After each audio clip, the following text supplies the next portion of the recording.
Bonjour à tous, je suis Bastien Baer, bienvenue sur votre nouvel épisode du podcast Entre guillemets, présent toutes les semaines sur votre radio préférée. Aujourd'hui, nous allons faire un bond dans le futur en parlant du journalisme dans 5 ans. Donc, comment sera ce métier? Comment est-ce qu'il va évoluer? Quelles sont les craintes? Donc aujourd'hui, je suis en compagnie de Élise Blanchard. Bonjour Élise. Bonjour Bastien. Et de Sandra Lechon. Bonjour. Donc nous sommes tous étudiants en master de journalisme. Ce que nous allons faire, c'est essayer de discuter en mode débat pour essayer de voir un peu notre vision sur le métier. Donc je sais pas, Élise, est-ce que tu veux commencer au début? Allez, c'est parti. Comment tu vois ton métier du coup dans 5 ans? Alors, comment je vois mon métier dans 5 ans, enfin quand je serai journaliste? Honnêtement, je trouve que c'est une question qui est assez vaste, qui peut sembler un peu complexe comme ça. Je trouve que ça peut faire un peu peur. Ouais. C'est vrai que c'est une bonne question. Je dirais que pour moi, je pense tout de suite, journaliste, je me dis, je pense au support. Comment est-ce que nous, on va diffuser nos travaux? Donc, je pense à la télévision, par exemple. Ouais. Je ne sais pas, est-ce que vous avez la télé chez vous, par exemple, actuellement? Toujours, oui. Ouais, mais est-ce qu'on la regarde? Ouais, voilà, c'est ça. Est-ce qu'on la consomme, en fait? Je me pose cette question-là, même avec la radio. Moi, personnellement, je sais que j'écoute la radio. Après, c'est pas le cas de tout le monde. Et je pense que ça, la question des supports, c'est une question vraiment qui est assez primordiale, je trouve, de se poser cette question-là pour dans 5 ans. Mais après, il y a quelque chose, forcément, que je pense tout de suite. Journaliste dans 5 ans, je pense aux intelligences artificielles. Elles arrivent à grands pas, en plus, c'est ça le truc. Exactement, enfin, c'est un sujet qui est hyper d'actualité en ce moment. Et en fait, je pense qu'on se dit, on pense à l'IA, est-ce que c'est une aide ou est-ce que c'est une menace? Comme surtout qu'elle impacte un peu tous les supports, on va dire. Ça peut impacter l'écrit, comme la vidéo et l'audio. Exactement, en fait, tout est là le problème. Enfin, le problème, est-ce que c'est vraiment un problème? Je ne sais pas, mais on peut parler un petit peu de ChatGPT, parce que ChatGPT, c'est, je pense, l'intelligence artificielle qui est connue de tout le monde maintenant aujourd'hui. Je pense que ce qui est bien avec cette IA, c'est que dans le journalisme, je pense que ça peut être considéré comme un gain de temps. Bien sûr. Parce que je pense que ça permet, par exemple, aux journalistes de se concentrer sur d'autres tâches. Par exemple, je pense à l'investigation. Une IA ne va pas investiguer. Alors que c'est le travail du journaliste de faire ça. C'est un peu ça qui fait un peu, on va dire, le frein entre l'IA et le journalisme. C'est qu'elle peut aider à faire du journalisme, mais jamais elle ira chercher les infos sur le terrain. Ça arrivera jamais. Exactement. En fait, je pense qu'une intelligence artificielle ne remplacera pas l'humain. Et tout est là le problème, d'ailleurs, dans les intelligences artificielles. Ça manque dans son travail, dans l'écrit. Ça manque d'émotion, ça manque de caractère, on va dire ça comme ça. Et ça pose après toute cette question de l'éthique aussi, l'éthique du journalisme. Je ne sais pas trop ce que vous pensez par rapport à ça, mais... Ça peut avoir plusieurs côtés. Je ne sais pas si tu veux commencer à répondre, Sandra. Moi, je pense que, tout d'abord, l'intelligence artificielle, forcément, ça fait peur. Mais comme toute nouvelle technologie, au final, parce que quand le web est arrivé, tout le monde avait peur et on s'est dit... Qu'est-ce que c'est que ça? Voilà, qu'est-ce que c'est que ça? Alors qu'au final, maintenant, le web, tout le monde l'utilise en soi. Donc maintenant, l'intelligence artificielle, je pense que dans 5 ans, ce sera beaucoup plus généralisé, en fait. On voit bien même que ChatGPT, maintenant, il y a beaucoup de médias qui s'en servent. L'équipe, par exemple, ils font des comptes rendus de match, ou même le groupe Ebra, ils font des relectures de papier de correspondant. Oui, ils ont lancé le test, je crois, il n'y a pas si longtemps. Ouais. C'est ça. Et en fait, je pense que la chose avec l'intelligence artificielle, c'est qu'il faut s'éduquer en fait, à l'intelligence artificielle. Il faut apprendre à la maîtriser pour pas avoir cette peur de se laisser dépasser et potentiellement peut-être un jour perdre notre travail de journaliste. Et puis... En fait, je pense que c'est ça un peu la crainte de tout le monde, c'est que l'IA, elle peut vite supprimer des emplois et tout le monde craint un peu pour son métier. Ouais, alors après, tu vois, je pense que c'est pas forcément supprimer des emplois, je pense que c'est supprimer des tâches dans les emplois, tu vois.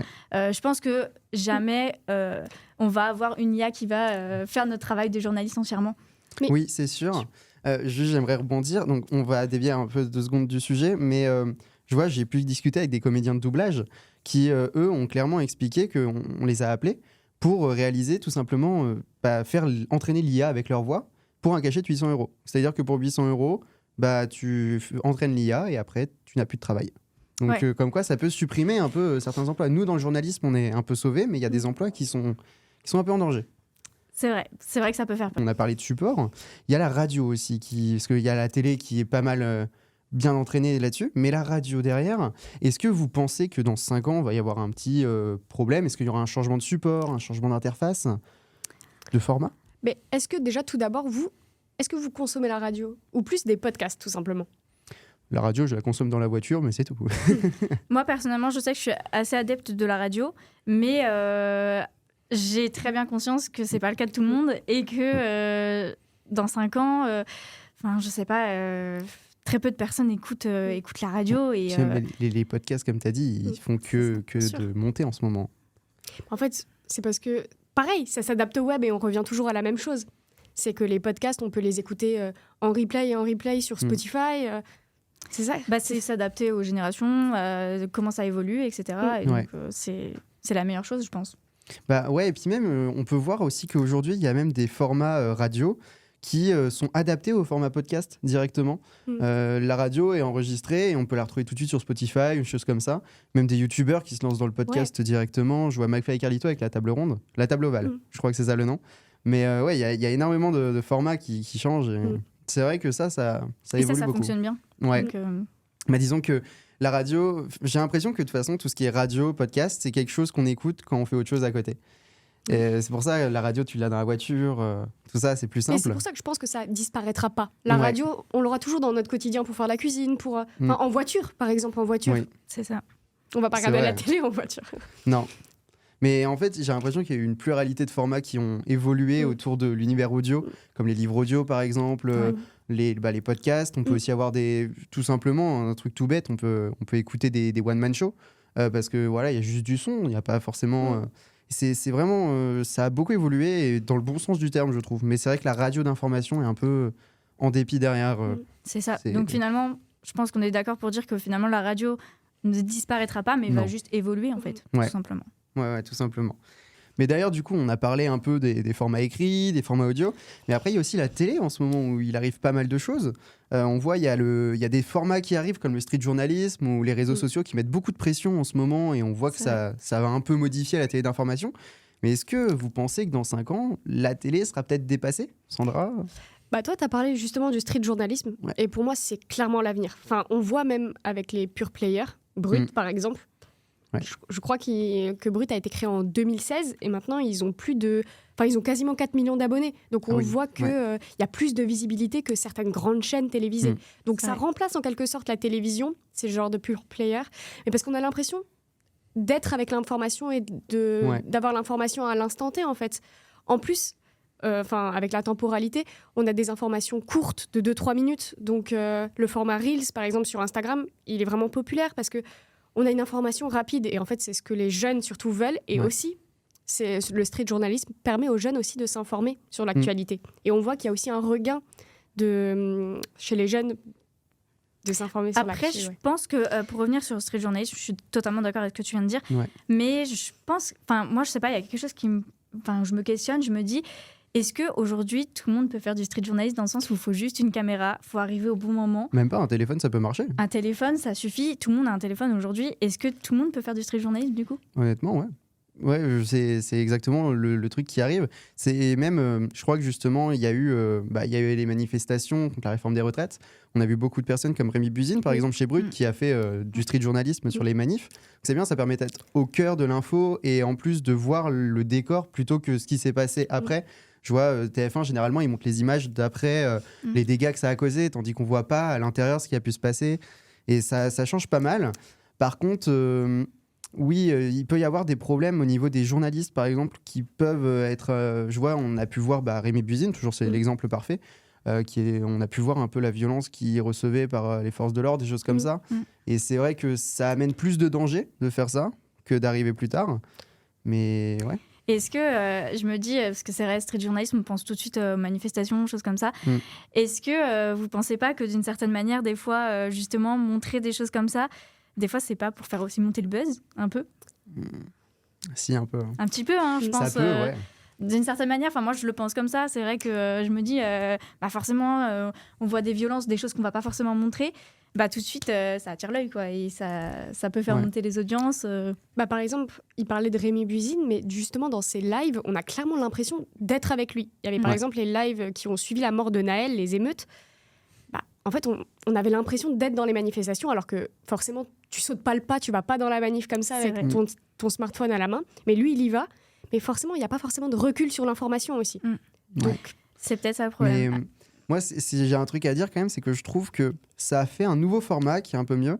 Mais je pense pas que ça va remplacer la télé totalement, le street journalisme. C'est un surplus, on va dire, d'infos, qui est pas mal, avec un nouvel angle de vue, mais ça va pas...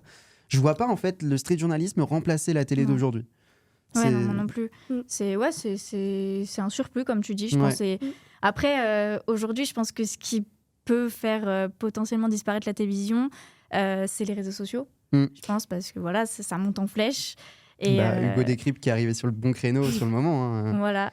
C'est un bon exemple. Ça va totalement. Il a révolutionné un peu l'information sur le moment. Mais on voit aussi que les grandes chaînes télévisées, maintenant, elles s'adaptent aussi aux réseaux sociaux. On voit qu'elles ont des comptes Insta, des comptes TikTok, même TikTok maintenant, actuellement. Enfin... C'est vrai. Après, moi, je pense que le seul la chose qui me fait peur, je me dis que si à terme... Alors, dans 5 ans, ça me paraît... dans 5 ans, finalement, 5 ans, c'est quoi ? C'est dans pas longtemps. C'est quoi ? C'est en 2029 ? Et puis, finalement, quand on revient 5 ans en arrière, est-ce qu'on se dit en 2019, est-ce que le journalisme, notre métier de journaliste, est-ce qu'il a changé par rapport à aujourd'hui ? Il y a eu les réseaux sociaux qui sont arrivés. Ça après, je pense qu'en 2019, c'était quand même bien ancré. Après, je pense que ce qui a pris l'ampleur, c'est les intelligences artificielles. Ouais. Et après, moi, ce qui me fait peur, je me dis, si la télé va être amenée à disparaître un petit peu, les réseaux sociaux, le problème, c'est que je trouve que c'est bien parce que c'est un format court, etc. Mais est-ce que juste tu regardes un Reels ou un TikTok, est-ce que tu es totalement informé ? Il y a En fait, le fait aussi que n'importe qui peut poster une information avec un smartphone dans la rue, prendre... je sais pas, tu vois un événement, tu le prends, ça transforme un peu n'importe qui en journaliste de rue, enfin potentiel journaliste citoyen. Sauf que, est-ce que les informations sont vérifiées ? Est-ce qu'elles sont pas truquées ? Est-ce que c'est à cette date-là ?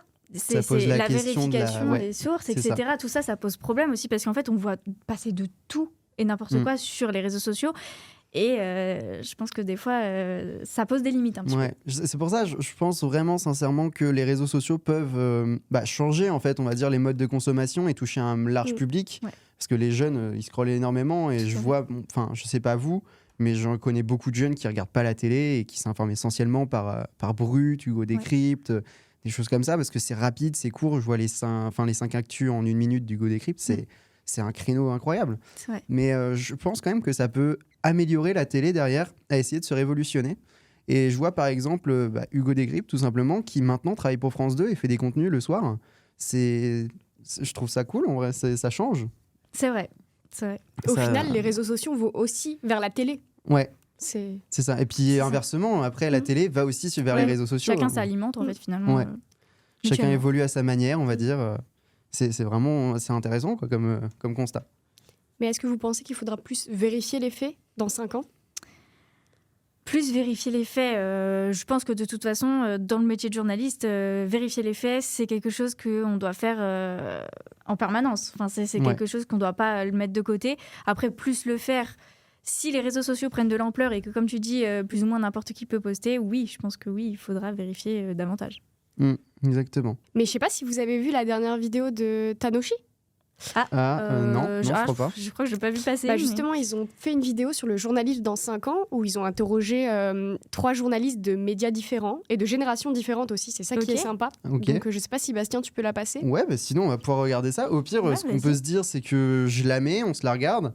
Mais ce qu'on va faire, c'est qu'au pire, on peut essayer d'y réagir à partir de la semaine prochaine. Ouais, carrément. De ouf, carrément. Voilà, tiens, je l'ai trouvé. Parfait. Voilà. Le journal papier ne va pas disparaître. La télévision existera toujours. Aujourd'hui, on a encore beaucoup d'auditeurs qui nous écoutent sur la bonne vieille FM. Peux-tu te présenter ? Alors bonjour, je m'appelle Chloé Vanoni et je suis journaliste à l'Est républicain. Je m'appelle Jérôme Bergerot, je suis le directeur général de Moselle TV depuis un peu plus de 4 ans. Sébastien Suissy, bonjour, journaliste à RCF Jéricho-Moselle. Comment vois-tu ton métier dans 5 ans ? Question difficile. Alors, je suis très heureux qu'on me pose cette question parce que c'est une question que je me pose. Pour moi, je pense que les bases du journalisme seront toujours les mêmes. On ira toujours chercher l'information sur le terrain, on échangera toujours avec les acteurs. Pour moi, c'est très important qu'il y ait cette présence humaine. Sur le plan éditorial, je pense que l'évolution du métier va se faire parallèlement à ce que nous allons vivre sur les réseaux sociaux. Dans 5 ans, je pense qu'on aura toujours besoin de journalistes. On ne sera pas encore, j'espère, On ne sera pas remplacé par des algorithmes ou par l'intelligence artificielle. Notre métier sera amené à évoluer et on s'adaptera à cette évolution comme on l'a fait. Avant, on n'avait que le journal papier et puis le web est apparu et on a été sur le web. Après, les réseaux sociaux sont apparus, on a été sur les réseaux sociaux. Ça me fait un petit peu plus peur à titre personnel. D'une part parce que je n'ai pas envie de perdre mon travail et d'être remplacé par une IA. Et puis d'autre part parce que ça pose plein de problèmes éthiques. Comment ton travail de journaliste sera consommé dans 5 ans ? C'est une vaste question. Moi, j'espère sans modération. J'ai envie de dire de manière peut-être encore plus fragmentée. D'un côté, techniquement, beaucoup plus d'outils plus petits, plus performants, et puis éditorialement, une difficulté à être respecté, à diffuser des informations vérifiées, intéressantes. On nous en parle de plus en plus, les fameux podcasts. Donc à la fois la partie réécoute de nos émissions, l'opportunité de valoriser nos contenus sur d'autres supports comme les réseaux sociaux. Le journal papier ne va pas disparaître. La télévision existera toujours. C'est pas parce qu'il y a eu Internet et les liseuses et les livres audio et les livres sur Internet que les livres papier ont disparu. Les gens sont toujours très friands de livres papier. Et pour moi, c'est pareil avec le journalisme. On ne se mettra plus dans son canapé, dans son fauteuil, à une heure donnée pour regarder un programme donné. Je pense qu'on va être confronté effectivement à des défis. Mais alors, c'est quoi tes solutions ? D'arriver à rajeunir nos audiences. Là, je n'ai pas la solution miracle. C'est quoi mes solutions pour faire face à cette évolution ? C'est de s'adapter. Là, je pense qu'il va falloir travailler en lien avec la population et notamment avec les jeunes, dans l'éducation aux médias, dans l'éducation même à l'information, et de ne pas croire que tout ce qui est diffusé est vrai. Surtout, on va s'adapter aux évolutions, comme on s'est adapté à la venue du web, comme on s'est adapté à la venue des grands groupes. Ce qui importera, ce sera la rencontre, ce sera d'être là et de décrire les coulisses de l'information avec un smartphone, et peut-être d'avoir une expérience un peu plus subjective justement et immersive de l'information. Affaire à suivre. Panochi. Exactement, affaire à suivre. Non mais ça conclut super bien la vidéo. En vrai, on va pouvoir faire un bête de podcast la semaine prochaine. Parce que je pense que là, on a assez répondu à toutes nos questions qui nous... Carrément, je trouve que c'était intéressant d'avoir ce débat entre nous, comme ça. Puis on va se garder un peu de contenu pour semaine prochaine avec la vidéo, je pense. Exactement. En tout cas, merci beaucoup d'avoir été là. Merci Élise et Sandra. Merci à de nous toi. avoir invités. Avec beaucoup. grand plaisir. De toute façon, on se revoit la semaine prochaine. Hein. Puis j'espère vous revoir aussi tout le monde. À la semaine prochaine pour un nouvel épisode d'Entre Guillemets. C'était Bastien Baer, au revoir.